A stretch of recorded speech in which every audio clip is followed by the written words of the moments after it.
study chapter 1. Our chapter 1 name is what, where, how, and when. What is history?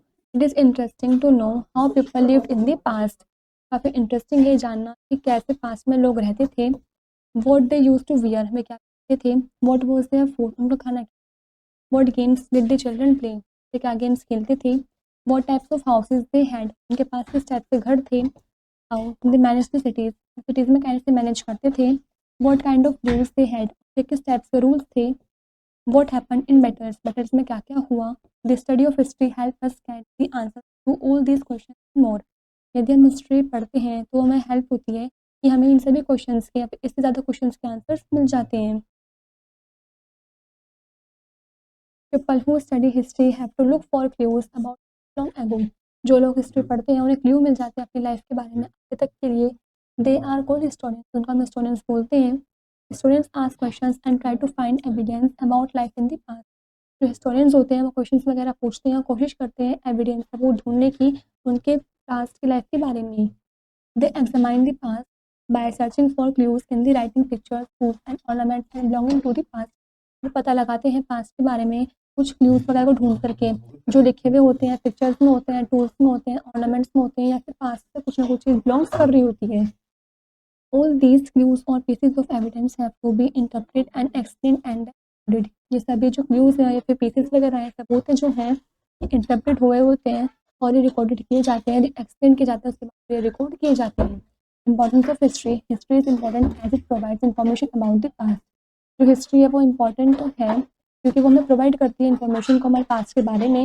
History narrates all the events that happen thousand of years ago. जो history है वो narrate करती है सभी events को जो thousand of years ago पहले हुए थे. People of ancient cultures devoted much time and effort to teach the children about their family history. जो पीपल हैं एंशियंट कल्चर की वो डिवोटेड करते हैं काफ़ी सारे टाइम को, काफ़ी सारे एफर्ट को, जो हम बच्चों को सिखाती हैं उनकी फैमिली हिस्ट्री के बारे में. It was thought that the past understand who he is. जो ये थॉट है पास्ट में, जो ये हेल्प करता है बच्चों को समझने के लिए कि वो पहले क्या था. Modern society how has turned it back on the past. जो मॉडर्न सोसाइटी है हालांकि वो पूरी तरीके से बदल गई है से. We live in a time of rapid change, of progress. हम जिस टाइम में रह रहे हैं रैपिड चेंज हो चुका है, ये टाइम है प्रोग्रेस का. We prefer to define in terms of where we are going, not where we come from. अब ये टाइम है प्रेफर करने का, डिफाइन करने का अपने आप को इस टर्म्स में कि हम कहाँ से आए, ये नहीं कि हम कहाँ से आए कि हम कहाँ जा रहे हैं. History lets tell us how people gradually make discoveries and invention which led to their development. जो है वो हमें बताती है कैसे लोग जो है ग्रेजुअली धीरे धीरे उन्होंने डिस्कवरीज वगैरह की है, वगैरह किए हैं और कैसे डेवलपमेंट किए हैं. History helps us to understand our present and mould the future too. तो हिस्ट्री हमारी हेल्प करती है प्रेजेंट को समझने के लिए, फ्यूचर को मोल्ड भी करने के लिए. Time frame in history. Time frame in history is a time period with certain events. Time frame जो है हिस्ट्री में वो टाइम पीरियड है जिसमें काफ़ी तरह होते हैं. It can be divided as prehistory, protohistory and history. तो हमने प्री हिस्ट्री, प्रोटो हिस्ट्री और हिस्ट्री में डिवाइड कर रखा है. We will study about prehistory. The prehistory period writing had not been invented. Prehistory period वो समय है जब राइटिंग वगैरह इन्वेंटेड नहीं हुई थी. Therefore there are no written records of this period. इस पीरियड में कोई भी रिटन रिकॉर्ड्स नहीं थे. Our knowledge of prehistory is based entirely on archaeology. जो हमारी नॉलेज थी प्री हिस्ट्री की वो बेस्ड है प्रोसेस आर्कियोलॉजी पर. To understand prehistory archaeologist dig deep into the ground and dig out the remains of the past. Pre history को पढ़ने के लिए, अंडरस्टैंड करने, समझने के लिए हमें आर्कियोलॉजिस्ट को जो गड्ढे हैं उन्हें गहरा कूदना पड़ेगा ग्राउंड में से. उनमें से जो पास्ट की बची हुई चीज़ें जो हैं, रिमेन्स चीज़ें जो हैं उनको बाहर निकालनी पड़ेगी. These physical remains such as jewellery, tools, bones etcetera to know about the past. जो फिजिकल रिमेन्स होंगे, बचे हुए होंगे, जैसे pots, jewellery, tools, coins, bones etcetera, सब हमारी हेल्प करेंगे हमारे के बारे में जानने के लिए. Next is proto-history. The proto-historic period is the time frame in history for which we have written records. Proto-history period वो time frame है history का जिसमें हमारे पास written records थे. However, they are very few and still cannot be properly understood.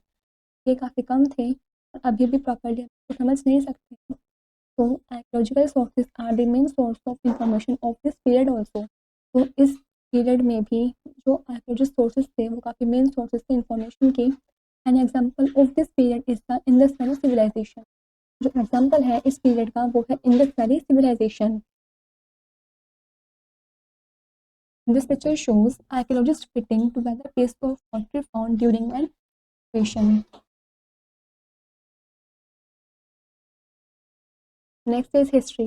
The time period for which we have written or recorded information is known as history. वो time period जिसमें लिखे हुए या फिर रिकॉर्डेड इंफॉर्मेशन जो मिलते हैं उसको हिस्ट्री बोलते हैं। We have written records from this period. इस पीरियड में हमारे पास रिकॉर्ड्स थे। Early writing was done pillars copper plates tablets leaves and on the barks of rich trees. जो पहले राइटिंग्स होते थे जो लिखे जाते थे वो रॉक्स पर पिलर्स पर कॉपर प्लेट्स पर क्ले टैबलेट्स पर पाम लीव्स या फिर ब्रिटिश ट्री के बाग पर लिखी जाती थी। Over the years many of these evidences have been destroyed. काफ़ी सालों तक ये काफ़ी सारे जो एविडेंसेस होते हैं ये डिस्ट्रॉय हो गए, बर्बाद हो गए थे। The ones that remain however are a rich source of information. जो एक बचा था हालांकि वो काफ़ी रिच सोर्स था इंफॉर्मेशन के लिए। This picture shows an early example of writing from Mesopotamia.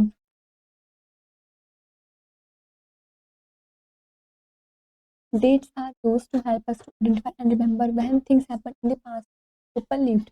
जो डेट्स होती हैं वो यूज़ की जाती हैं, वो हमारी हेल्प करती हैं आइडेंटिफाई याद रखने के लिए कि कौन सी चीज़ें कब कब हुई हमारे पास में और कहाँ कहाँ हुई, लोग बाग कहाँ पर रहते थे। History is recorded in the dates. जो हिस्ट्री है वो डेट्स पर रिकॉर्डेड की जाती है। We record dates in year and this years make up of time periods. इन डेट्स को ईयर्स में रिकॉर्ड्स करते हैं, तो ये जो ईयर्स होती हैं ये एक सीक्वेंस बनाते हैं टाइम पीरियड का। Sometimes we put dates on timelines to help us to work out when things happen born।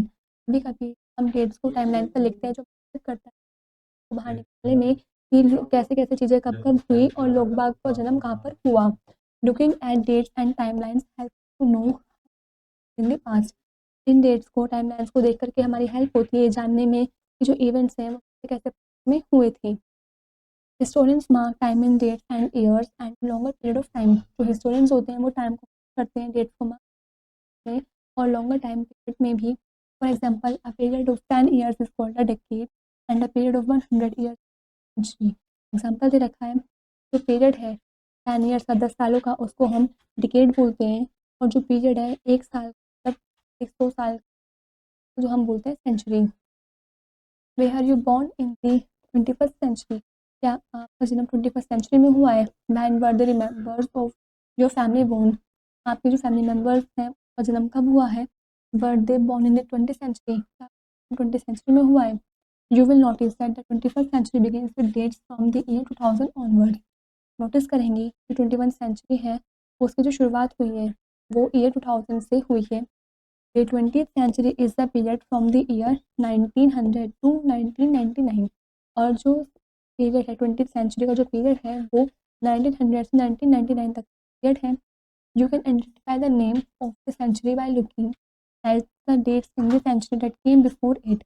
आप आइडेंटिफाई कर सकते हैं उस सेंचुरी के नेम को देख करके कि जो डेट्स हैं उस सेंचुरी में वे कब से पहले आए थे। For example the 15th century covers the year from 1400 to 1499। जो 15th सेंचुरी का ईयर है वो 1400 से 1499 के ईयर को कंप्लीट करता है, कवर करता है। ये आपको जो टेबल दे रखी है ये आपकी टेबल है टाइम फ्रेम की, ये आपको खुद से रीड करना है। If we want to find out about life in the 19th century we find what happened between the years 1800 to 1899। यदि हम चाहते हैं फाइंड आउट करना हम 19th सेंचुरी में लाइफ के बारे में तो हमें पहले फाइंड आउट करना पड़ेगा कि 1800 से 1899 के ईयर्स के बीच में क्या क्या हुआ था। In the study of history the years before the birth of Jesus Christ written as BC it means before Christ. और हिस्ट्री की स्टडी करने में जो ईयर्स होती हैं जीसस क्राइस्ट के जन्म से पहले वो बीसी में लिखे जाते हैं, बिफोर क्राइस्ट में लिखे जाते हैं। BC is always counted backwards. जो बीसी है वो हमेशा बैकवर्ड की तरफ से काउंटेड होती है। For example 100 BC comes before BC. जो 100 बीसी है वो 99 BC. The year after the birth of Jesus Christ written as AD no Domini. जो ईयर्स है बट जीसस क्राइस्ट के जन्म के बाद हम एडी में लिखते हैं। इट मीन्स एनो डोमिनी में AD is always counted, but जो एडी है वो हमेशा काउंटेड किए जाते हैं। For example 2005 AD comes after 2004 AD, मतलब जो 2005 एडी है वो 2004 एडी के बाद में आता है। Influence of geographical location and features. History of Bharat is greatly influenced geographical features. जो हिस्ट्री है भारत की वो ग्रेटली इन्फ्लुएंस्ड हुई भी है उसके जोग्राफिकल लोकेशन और फीचर्स के द्वारा। Bharat as a large country has many distinct geographical features. Bharat जैसी लार्ज कंट्री में काफ़ी सारे डिस्टिंक्ट जोग्राफिकल फीचर्स वगैरह हैं। It is surrounded by sea on 3 sides. ये समुद्र से सी से 3 साइड से सराउंडेड हुआ है। The Himalaya mountain in the north as a barrier between Bharat and central Asia. जो हिमालय माउंटेन्स हैं नॉर्थ में वो बिल्कुल बैरियर की तरह एक्ट करता है भारत और सेंट्रल एशिया के बीच में। However the passes in these mountains acted as routes of contact in ancient times. हालांकि जो पैसेज जो हैं इस माउंटेन्स में वो एक्ट करते हैं बिल्कुल रूट की तरह उन एंशिएंट टाइम्स से कॉन्टैक्ट में पीपल एंड आइडिया पर exchange through these mountain passage. People और आइडियाज वगैरह जो है वो एक्सचेंज होते रहते हैं इन माउंटेन पैसेज के through. Bharat is also a land of rivers. जो भारत है वो लैंड है रिवर्स का। The Indus and the Ganga plains are very fertile. Indus और गंगा प्लेन्स काफ़ी फर्टाइल हैं। Many kingdoms in ancient times prospered in these plains. काफ़ी सारे किंगडम्स जो हैं एंशिएंट टाइम्स के वो इन प्लेन्स पर प्रॉस्पर्ड होते हैं। The river valleys were areas where human settled first. River valleys वो जगह हैं जहाँ पर ह्यूमन सबसे पहले सेटल्ड हुए थे। This was because the condition there were very favourable for the growth of settlements. ये ऐसा इसलिए क्योंकि जो कंडीशन है वो काफ़ी फेवरेबल है वहाँ के सेटलमेंट से ग्रोथ के लिए। First is the river provided sufficient water to support large settlements. जो रिवर है वो सफिशिएंट वाटर सप्लाई करती है प्रोवाइड करती है लार्ज सेटलमेंट्स के सपोर्ट के लिए। Second point, the land near the river was very fertile. जो लैंड है रिवर के पास वो फर्टाइल है। People could grow more crops है। जो पीपल हैं वो वहाँ पर ज़्यादा से ज़्यादा क्रॉप्स को ग्रो कर सकते हैं। Third is the river serve as a means of transport. जो रिवर है वो वहाँ पर मीन्स ऑफ ट्रांसपोर्ट की तरह भी सर्व करते हैं। Sources of history, how do the historians find out the past. कैसे हिस्टोरियंस ने पास्ट के बारे में पता लगाया। For this they have to begin with some clues such as a piece of writing, a wall painting और even broken poetry. इसके लिए उन्होंने शुरुआत की कुछ क्लूज से, जैसे कि लिखे हुए कुछ पीसेज, वॉल पेंटिंग और यहाँ के कुछ टूटे हुए पोएट्री के pieces. These clues are called the sources of history and are the source materials for historians. In clues को हम sources of history बोलते हैं। इन sources materials और historians के लिए हम बोलते हैं। These sources materials can be divided into two categories. In source materials को हमने दो categories में divide कर रखा है। पहली है archaeological sources and second is literary sources. First is archaeological sources. Archaeological sources refer to the source which are obtained by the process of archaeological excavations. Archaeological sources refer करते हैं हम उन सोर्सेज को जो ऑब्टेन्ड होते हैं archaeological avocation के process के द्वारा। These sources are of 3 kinds. ये जो सोर्सेज होते हैं ये भी 3 काइंड्स के होते हैं। Inscriptions, the writing of the manuscript sometimes have been repeated on stone walls, pillar and rocks on the hills. जो राइटिंग है मैन्युस्क्रिप्ट की कभी कभी वो रिपीटेड हो जाती है स्टोन वॉल्स पर, पिलर्स पर और हिल्स के रॉक्स पर। Such writings which are engraved on a stone surface or a stone wall pillar or on some metal or brick are called inscriptions. और कुछ राइटिंग्स जो होती है जो इंग्रेव्ड हुई भी होती हैं स्टोन सरफेस पर या फिर स्टोन वॉल पर, पिलर पर या फिर कुछ मेटल या फिर ब्रिक्स पर, उनको हम इंस्क्रिप्शन बोलते हैं। Many such inscriptions have been found in Bharat. काफ़ी सारे इंस्क्रिप्शंस ऐसे हैं जो भारत में पाए गए हैं। They have been mainly found in Brahmi script and Devanagari script. और ये काफ़ी सारे ज़्यादातर जो है ब्राह्मी स्क्रिप्ट और देवनागरी स्क्रिप्ट में ही पाए गए हैं। To understand and interpret this inscriptions one has to know this script. इन स्क्रिप्ट को समझने के लिए, इंस्क्रिप्शंस को अंडरस्टैंड करने के लिए, समझने के लिए हमें पहले सबसे पहले स्क्रिप्ट को समझना होगा, जानना होगा। तो to read an inscription engraved in Devanagari script one has to learn Sanskrit. यदि हमें पढ़ना है इंस्क्रिप्शंस को जो देवनागरी स्क्रिप्ट में इंग्रेव्ड हुआ हुआ है उसको पढ़ने के लिए सबसे पहले हमें संस्कृत को सीखना पड़ेगा, संस्कृत को याद करना पड़ेगा। This picture shows inscription. James Prinsep, a European scholar, succeed in deciphering the inscription of Ashoka the Great. जो जेम्स प्रिंसेप थे यूरोपियन स्कॉलर, वो सक्सीड हुए हैं डेसिफरिंग में जो इंस्क्रिप्शन है अशोका जो ग्रेट है. Similarly, great efforts have been made all over the world to reconstruct the history of mankind with the help of these inscriptions. Similarly, जो great efforts लगाए गए हैं बनाने के लिए all over the world, पूरे वर्ल्ड में रिकंस्ट्रक्ट करने के लिए हिस्ट्री ऑफ मैनकाइंड को इंस्क्रिप्शंस की हेल्प के साथ. The history of Maurya period and Rajput period has been mainly reconstructed on the basis of inscriptions. जो हिस्ट्री है मौर्य पीरियड की, गुप्ता पीरियड की, राजपूत पीरियड की, वो मेनली रिकंस्ट्रक्टेड की गई है इंस्क्रिप्शन की बेसिस पर. Next is monuments. All buildings of historical significances are considered to be monuments. जो ऑल बिल्डिंग्स हैं हिस्टोरिकल सिग्निफिकेंस की, वो हम मॉन्यूमेंट्स में कंसिडर करते हैं. Temples, forts, palaces, stupas and residential complexes are some examples of monuments. मैं आपको कुछ एग्जांपल्स रखे हैं मॉन्यूमेंट्स के. They provide us with clues on the period in which they were built. ये प्रोवाइड करते हैं हमें क्लूज उस पीरियड में जब ये बने थे. They give information about people, their social life, their religious beliefs, their culture etcetera. ये हमें इंफॉर्मेशन देते हैं लोगों के बारे में, उनकी सोशल लाइफ के बारे में, उनके रिलीजियस बिलीव्स के बारे में और उनके कल्चर के बारे में etcetera. Next is coins. The study of coins or numismatics is one of the most important sources of ancient history of Bharat. जो स्टडी है coins की या फिर न्यूमिस्टिक्स की, वो एकमात्र इम्पॉर्टेंट सोर्स है एंशियंट हिस्ट्री ऑफ भारत के लिए. coins mention the name of ruler and the date of issue.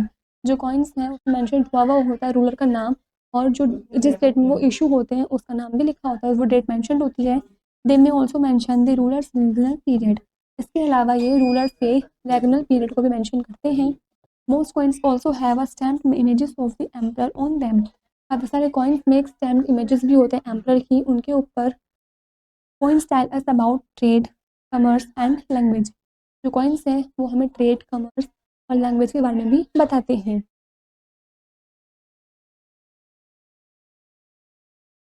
The design and metal or polish of the coins tell us about the artist's excellence and physical condition of those periods. तो design और metal polish वगैरह है उसको हमें बताती है artist excellence के बारे में और फिजिकल उस पीरियड की फिजिकल कंडीशंस के बारे में. The oldest coins from ancient Bharat are from the 6th century BCE. जो ओल्डेस्ट कॉइन है एंशिएंट भारत में वो 6th सेंचुरी BCE में है. This picture shows Sanchi stupa and this picture shows ancient coins. Next, literary sources. Handwritten records of the past in the form of books are called manuscripts. जो handwritten records हैं past के वो books के form में है जिसको manuscripts बोलते हैं. These writing are the most important literary sources. ये जो writing है ये काफ़ी important literary source हैं. These sources may be divided into two categories. इस sources को भी हमने दो categories में divide कर रखा है. Religious literature and secular literature. पहला है religious literature और दूसरा है secular literature. First is religious literature. Writings dealing with religion falls under religious literature. जो राइटिंग होती है जो डील करता है रिलीजन के साथ वो सब चीज़ रिलीजियस लिटरेचर के अंदर ही आती हैं. Many books contain religious themes. काफ़ी सारे बुक्स जो है रिलीजियस थीम्स को कंटेन करके रखती हैं. For example in the ancient period of history of Bharat the Veda, the Ramayana, the Mahabharata, the Gita, the Purana and the Jataka tales are the source of information. Example दे रखी हैं जो एंशिएंट पीरियड है हिस्ट्री भारत की हिस्ट्री की, वो है वेद, रामायण, गीता, पुराण, जताका टेल्स. ये सभी रिच सोर्स है इन्फॉर्मेशन की. Secular literature. Secular literatures are text that do not focus on religion. Secular literatures वो टेक्स्ट होते हैं जिनका फोकस रिलीजन पर नहीं होता है. Biographies, stories, poems, place etcetera fall under this categories. जो बायोग्राफीज होती हैं, कहानियाँ होती हैं, पोएम्स होती हैं, प्लेज होते हैं मतलब नाटक वगैरह जो होते हैं, ये सभी इसी कैटेगरीज के अंदर ही आते हैं. For example Harshacharita, biography of king Harshavardhana written by Bana Bhatta. जो हर्षचरित्र है मतलब जो बायोग्राफी है हर्षवर्धन किंग की, राजा की, वो बाना भट्टा के द्वारा लिखी गई है. अभिजनाना शकुंतलम रिटन बाय कालिदास. ये जो अभिजनाना शकुंतलम है ये कालिदास के द्वारा लिखा गया है. अर्थशास्त्र रिटन बाय कौटिल्य. जो अर्थशास्त्र है ये कौटिल्य के द्वारा लिखा गया है. Are secular literature. सभी क्या है सेक्युलर लिटरेचर हैं.